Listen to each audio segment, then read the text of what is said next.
Hello and welcome to City Beat. We are your central source of news and information for the city of Rocky Mount. I'm your host, Tamika Keenan Norman, and as you can see, we are outside of the studio today, and we're out and about because this show is all about our parks and recreation department. I know it's early, but we've got some details on summer camp. It's time to start thinking about where you're going to take those kids during the summer, and if you start thinking now, you could have an opportunity to win a free week of summer camp. Heather White is coming up to give us more details. Also, we have a new exhibit that just opened, Dinosaur Revolution.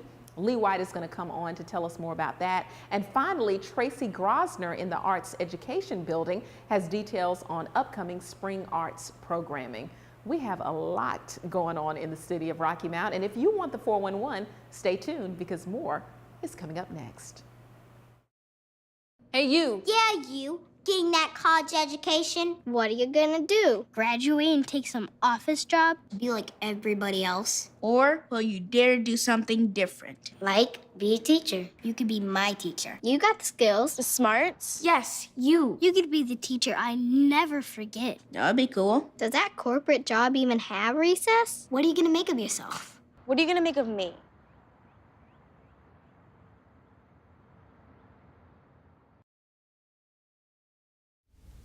Hello and welcome to City Beat. I'm your host, Tamika Keenan Norman, and as you can see today, we're outside of the studio and we're on location at the Booker T. Washington Community Center, and joining me should be a familiar face, Heather White, Recreation Program Supervisor. I got it right? You did. That's why I said it slowly because I wasn't quite sure. Welcome back to City Beat, girl. Thank you, Tamika. Yeah, appreciate it. it's been a while, but you're here to talk about summer camps. Yes, ma'am. And I know to some people it may sound like, wow, we're talking about summer camps like in February, but we're getting an early push and you all are doing something different this year. Why the early push first? Well, you know, right now it's really cold, so you don't think about summer camp traditionally. But as the weather starts to turn warm, especially in the months of March, which is actually when we start our registration for camp, parents start to think about what they're going to do with their children over their summer break. So we want parents to know that we have an amazing opportunity here at the City of Rocky Mount Recreation Services Department, that we provide a wonderful summer camp program for them for usually a period of 8 to 10 weeks, depending on when the school system releases the children for the school year. It usually starts in June. It does. So officially this year it will start the week of June 18th. The end date for those weeks of camp is undecided at this time because we are waiting on the release of the 2018-19 Nash Rocky Mount School calendar. So once that is decided, that will be pushed out to the public to make them aware as well. Now, have you decided on locations yet?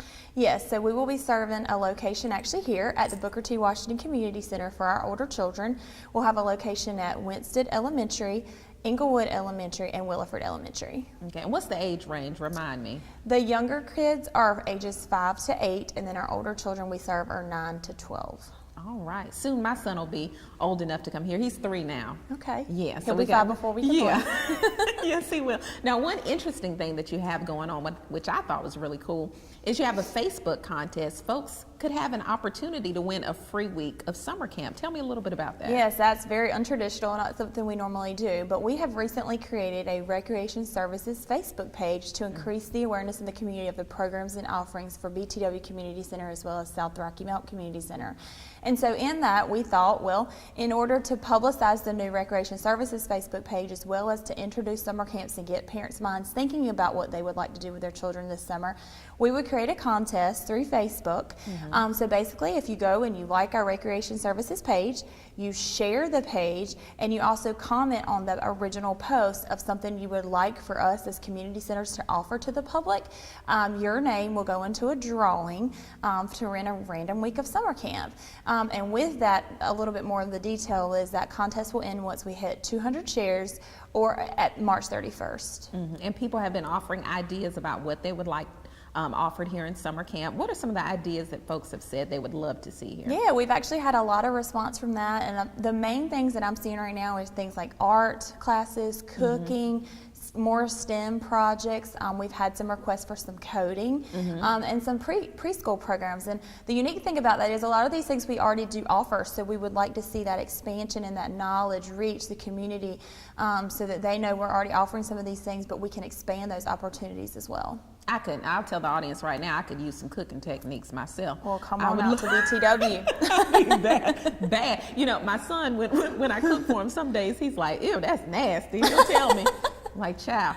But anyway, what are some activities that you've offered in the past that you know are still going to be part of summer camp, maybe because they've been really successful? Okay. Well, one of our big things is field trips. Our children and our parents love our field trip offerings. We don't only just stay local here in Rocky Mount for bowling and putt-putt and skating and so on, but we actually take our children to the Waterfowl Park in Scotland Neck. We go to Clayton to the Rainbow Lanes Bowling Center. We even go to Raleigh to the museums and the marbles area. We've done the National History Museum. And so we take our kids off-site quite a bit just to have a diverse opportunity for each child to find something that they like in the field trips. We also do things like STEM.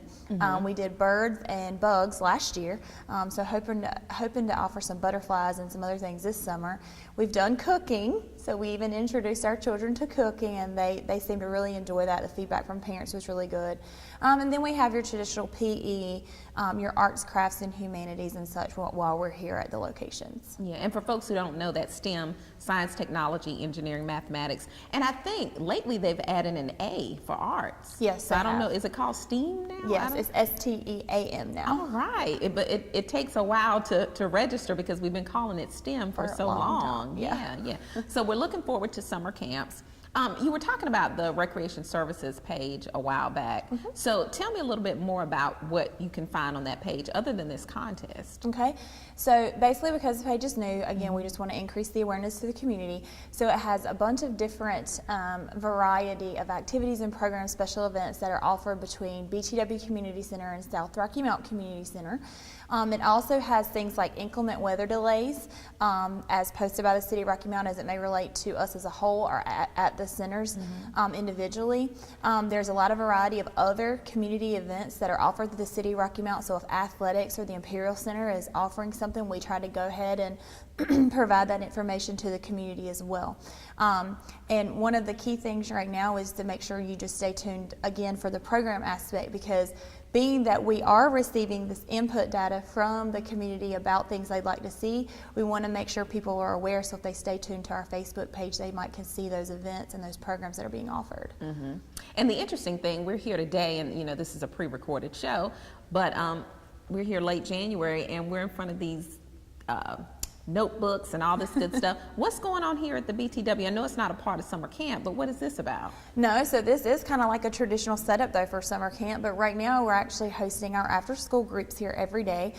We have an after school program through the City of Rocky Mount that we host Monday through Friday, 3 p.m. to 6 p.m. for traditional hours.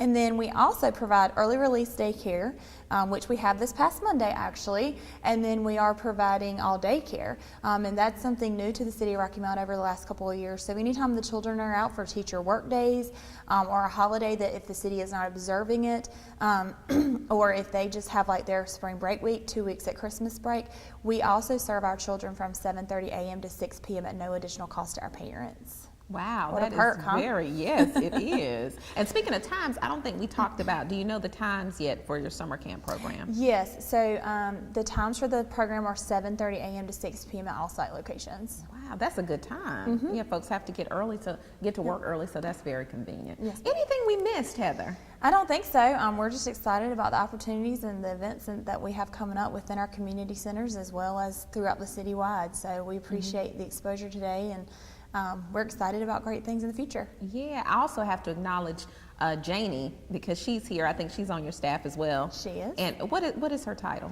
She's the recreation aide here at the community center. She also aids a lot with South Rocky Mountain as well, so we appreciate all the work that Janie does. And it's funny because our videographer tried to mic her up. She's like, no thank you. One day I will get her on here. I've been working on her about getting on here for special events, so her debut is coming. All right. Thank you, Heather White, Thank you. Recreation Program Supervisor for BTW Community Center. So make sure you check out their Facebook page. Mark is going to put it on the screen in just a few moments so you can see what that address is. And we encourage you to go ahead, participate in the contest, and do that early registration for summer camp as well. You're watching City Beat. Coming up next, we'll speak with Leigh White about the new exhibit at the Children's Museum and Science Center. We'll be right back. Marie, you have prediabetes. Prediabetes? I don't have time to eat right or exercise. I'm a busy mom. Oh, you're a busy mom. Yeah. This is great news. Busy moms never get prediabetes. Wait, what? Let me just...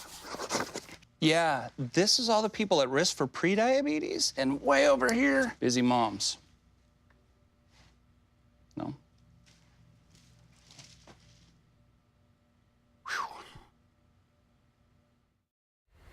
Hello and welcome back to City Beat. I'm your host, Tamika Keenan Norman, and as you can see today, we're at actually one of my favorite places, the Children's Museum and Science Center inside the Imperial Center for the Arts and Sciences. And beside me, one of my favorite people, Leigh White. How are you? Great, how are you? I'm good. And Leigh, you've been on the show so many times, we need to give you your own little segment. Oh, okay.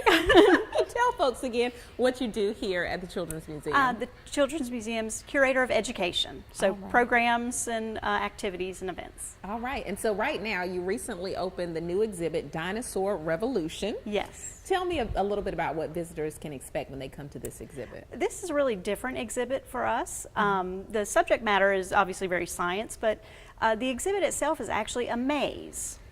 So as you go through the maze, you experience different things inside, and that the exhibit is kind of built around that. Wow, I'm really excited about this exhibit. It's a lot of fun. Yeah, my son, he's 3 years old. I talk about him all the time on the show, but he loves dinosaurs. He has some at the house. He has some little, dinosaurs that he plays with. Tell me a little bit about the age range suitable for this exhibit. We have a lot of different activities with this exhibit, so I would say probably 2 and up, 3 and up would be great for this. There's some things for the younger kids, and then there's a lot of activities inside the maze for older children. Well, we will be here. Wonderful. Now, I know the exhibit officially opened during First Friday, February 2nd, but how long will this exhibit last? We're going to have this one through the summer, so it'll be here through about the end of August. Wow, so pretty popular. Tell me about the company that started this exhibit and what's the closest location that it's been in? The company that does these maze exhibits is called Minotaur Mazes, and they have a variety of exhibits that are built around a maze theme. So you go through and learn different things and get different directions in the maze based on questions you answer and that type of thing. The closest that this exhibit has been to us is Virginia, but it's been all over the country from Connecticut to Los Angeles and lots of places in between. It's been to Ohio and Tennessee and Las Vegas. And so it's traveled quite a bit. Wow, but first time in North Carolina. Yes, all right. We're the first. That's exciting as well. Now, we're going to go through the maze in just a few moments, but tell me a little bit about, I know you mentioned science, but what are some other subjects that this exhibit touches on as well? There are some physical fitness activities in the maze, so a little bit of that, some math where you're thinking about measurement and that type of thing, time frames, different eras and geological time eras, so primarily science though. Wow. Anything else you want to mention before we take a little trip inside this maze? Well, we also have our First Friday events all through the spring, and we do have a new planetarium show that goes along with our maze called Dinosaurs at Dusk. Wow. And how long is that show typically? It's about 35 minutes. And so you can check out the exhibit and then that show is available as well. All right, exciting. Well, we're going to go through the maze. Our videographer, Mark Adcox, not the entire maze, but we're going to show people kind of what it's about and talk about some of those physical fitness activities as well, okay? Okay. All right, we'll be right back. Well, Thomas, you've got prediabetes. But with more exercise and a change in diet, it can be reversed. I've tried exercising. It just makes me hungry for bacon. I love bacon, too. And who really likes to exercise? Not me. Me neither. Nobody. So we're good? What? Oh, you still have prediabetes. Big time. Hello, this is City Beat. We're back inside the Children's Museum and Science Center to talk about the new exhibit, Dinosaur Revolution. Leigh White is joining me back on the show, and we're at the beginning part of this maze that she talked about. This is called Dinosaur Basic Training, right, Yes. Leigh? And I thought it would be fun to kind of answer some of these questions. Is it a dinosaur? So the first one, plesiosaur. Plesiosaur. Plesiosaur. A Thank you so plesiosaur. much. Yes. Plesiosaur, I'm going to take a crack at it. I have no idea. I'm going to say no. That's right. Yes, they were marine reptiles. Oh. So reptiles that lived in the oceans Okay. are not dinosaurs. Okay, Dinosaurs so they're were in the land ocean. dwellers. Okay, gotcha. So this one, pronounce it for me. Pterosaur. Pterosaur. So I'm going to say, and this is the. This is the pterosaur, Okay. yes. No. You're right again. Oh, okay. So we did have some dinosaurs that they believe could fly, but most animals in that era that flew were considered reptiles that flew. Okay. They so were very yes. interesting. So again, the dinosaurs were land dwellers. Okay. They weren't in the oceans, and they generally didn't fly very much. Okay. So we're not going to give everything away. Okay. But I do want to continue on in the maze, so follow us. And so this is Dinosaur Challenge. Yes, here's our first challenge of the maze. Oh. So the question is, how big? So in the Triassic period, how big were the dinosaurs? Were they the size of a minivan, or were they more the size of large dogs? A minivan. All right. Yeah, let's go with that. Try that way and see. Hey. So what? I don't see anything, Leigh. Well, no, I'm afraid we've hit a dead end. Oh.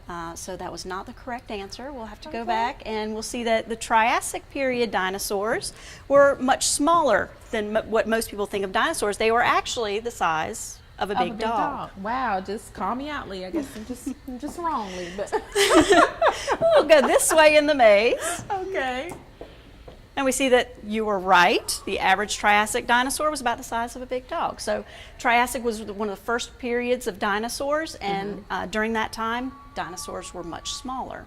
They didn't get to be such giants until later periods of time. Wow, so you can learn a lot of stuff by going through this maze. It's really, really interesting. I'm going to let you lead the way because I don't know where I'm going.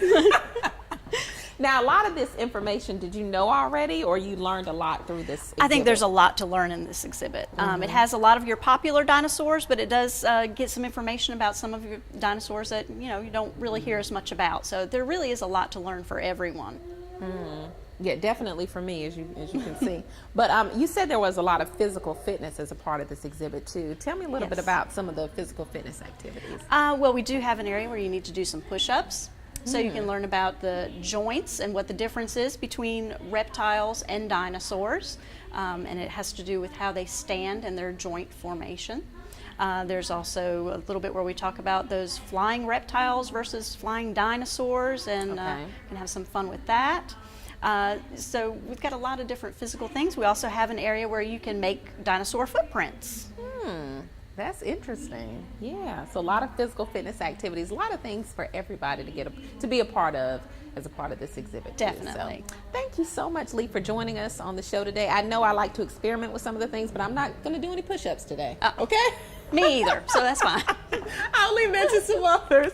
But we encourage everybody to come out to this exhibit, Dinosaur Revolution, at the Imperial Center for the Arts and Sciences. We're going to be back in just a moment. We're not finished with the show.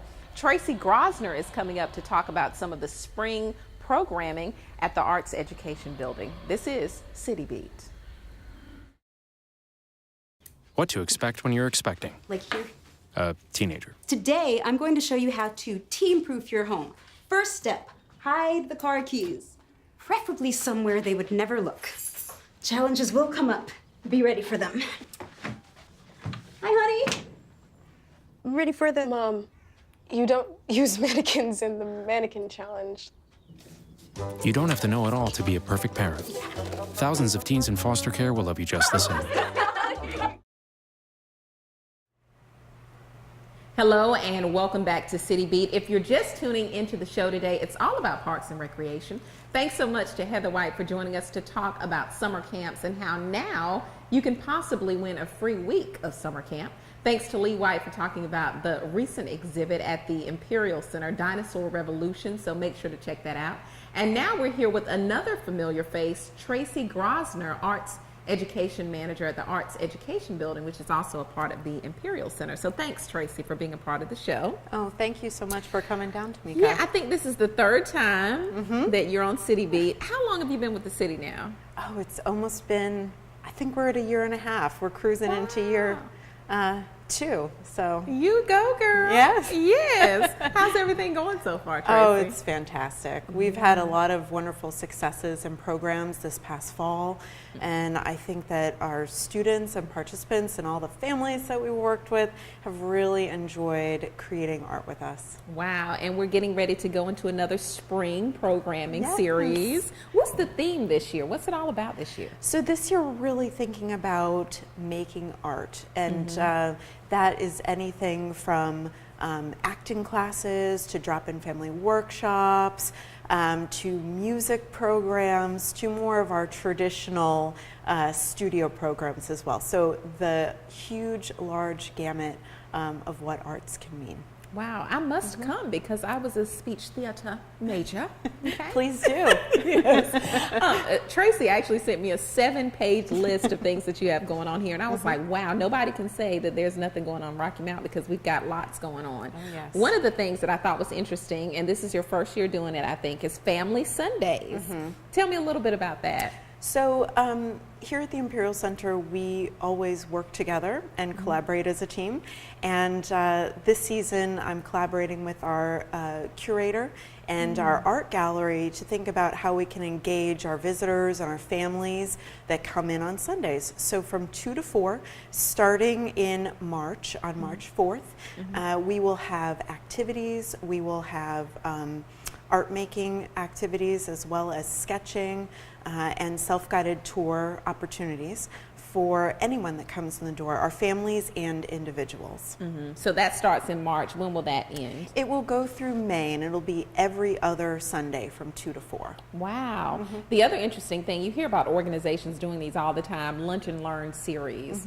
And this time you can interact with artists, the type of Lunch and Learn series that you have. What can we expect there? Sure. Our Lunch and Learns, we have 2 scheduled right now, with hopefully a 3rd for the season to come in May. But both programs are an hour long. People can bring their lunch or order lunch through us and sit down and enjoy hearing about process and materials and different experiences artists are having in North Carolina. We're working with 2 artists right now. One, Karen Healy, is exhibiting in our galleries this spring, and she'll be talking about photography. And another local artist, Marilyn Anselimi, is going to be talking about being a playwright and what that experience means, and also an artist here in Rocky Mount. Wow, so that's really interesting. You see the exhibits, you see the art that they do, so actually to meet them and to ask them questions is really taking it to another phase. So that's a wonderful opportunity. One thing that really caught my interest too, and I know it's new for you as well, is Sing Songs Together. Yes. Did I say that right? Yes, is that you the name did. of it? Okay. Yes. Because me, my son, I talk about my son all the time. He's 3 and we sing songs together, all types of songs. So tell me a little bit more about this program, and would that be suitable for someone like me and him? Oh, sure. So Sing Songs Together is another wonderful collaboration between the Imperial Center and local singer-songwriter Valerie Wood. She has put together a really wonderful program that is about touring the world and experiencing different countries, food, art, artists, really a lot of different subject matter through the alphabet. So she's creating and composing original songs to present and kind of interact with moms, dads, children, grandparents, really families of all different compositions, ages 3 and up. So it's going to be a wonderful program on Fridays, and that is starting March 2nd. Wow, so even if you can't sing really well, it's still going to be cool. Oh, absolutely. Okay, It's going to be very enjoyable, and you can participate just through listening. Okay. That might be me. But tell me about some of the other programs that you have. Those were the ones that I know were new and that stood out for me, but what are some other programs? Oh, sure. Well, we're kicking off our spring season on February 20th, and we're going to have an open house here in the Arts Education Building from 4 to 6. It's a wonderful way to learn about our programs, participate in some activities. We'll have some of our teaching artists on site going through some processes that you'll find in classes. We'll have a real range of classes and workshops, painting, watercolor, drawing, charcoal drawing, printmaking, ceramics with wheel throwing and hand building. Some will be 6-week classes, others will be 1-day or 2-day workshops. We're also going to have a really wonderful fabric dyeing 2-day workshop in April. So if anybody's interested or has experience with tie-dye, this will be a Japanese technique where people will walk away with some really beautiful scarves and different patterns. So we're really excited for February through May, and then we'll come back in the summer with programs and camps. So we're very, very busy here. Wow. How do you feel so far about the programming that you've had in the past and coming into this new spring programming as well? How's it been? I think it's just been wonderful. We've been experimenting throughout my time here with different subjects and really listening to our community about what they're interested in. And our teaching artists are having a great time being very open and experimental as well. So I think this season we have a lot of beginner programming for those that just want to try, as we always do, but we're also bringing in some intermediate classes. So once you have a foundation in something, you might want to move on and learn a little bit more and continue that exploration. So I think that as we move forward, we'll continue on that track and hopefully even introduce some advanced classes. Wow, very, very good. Now, how can folks get in touch with you if they have any questions, or what's the webpage? Oh, sure. The website is imperialcenter.org. They can also call us or email us, and all that information is available right on our programs page on the main website. Okay. And I'm sure the costs vary. That's one question I forgot to ask you, but is there some free programming? Oh, sure. Our open house is free. Our drop-in workshops are free, and there are costs associated with some other family workshops and some classes and things. But again, all that information is on the website, and I'm happy to talk to anybody who's interested a little bit more about that. So, Tracy, anything else you want to add? Well, I just would like to share with everybody that we have a lot of great programs coming up. I hope our community feels very welcome to join us for whatever they're interested in. And if anyone has any questions or needs more information about what's going on here, just to give us a call or shoot us an email. We're happy to chat about everything that's going on at the Imperial Center. All right. Thank you so much, Tracy Grosner, for joining us again on City Beat today. I'm your host, Tamika Keenan-Norman. Thank you for tuning in as well. Thanks to Heather White. We hope you find out more about summer camps and register for that opportunity to win a free week of summer camp. Thanks to Leigh White for joining us to talk about the latest exhibit at the Imperial Center, Dinosaur Revolution. And thank you, Tracy, for joining us back here on City Beat. We'll be back in 2 weeks. I'm your host, Tamika Keenan-Norman. Thanks for tuning in.